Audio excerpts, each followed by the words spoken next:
Understanding moisture problem in English. Hello, everyone. Welcome back to our English language learning series. Today, we're going to dive into a phrase that can be a bit tricky for learners: moisture problem.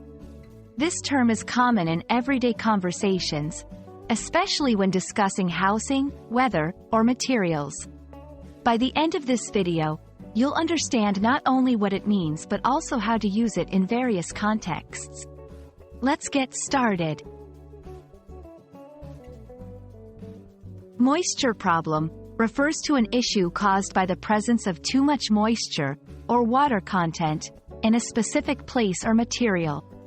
It's important to note that moisture itself is not always a problem. However, when it's excessive or in an undesirable location, it can cause issues like mold, rot, or deterioration.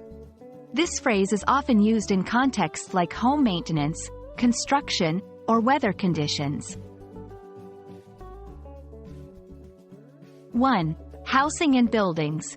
Here, a moisture problem might refer to damp walls, leaky roofs, or mold growth due to excess humidity or water leaks. 2. Weather reports. Meteorologists might use this term when describing conditions that are particularly humid or when an area is receiving more rain than usual, leading to flooding or damp conditions. 3. Materials and products. In manufacturing or product descriptions, a moisture problem can imply that a material does not react well to moisture, like certain metals rusting or wood warping.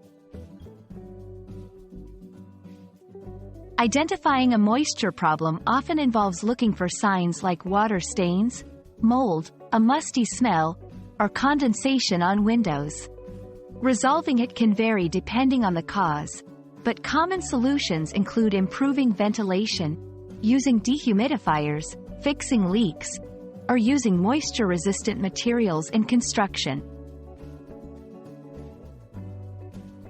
Understanding related terms can help deepen your comprehension. Dampness, often used interchangeably with moisture, though dampness implies a slightly wet or clammy quality.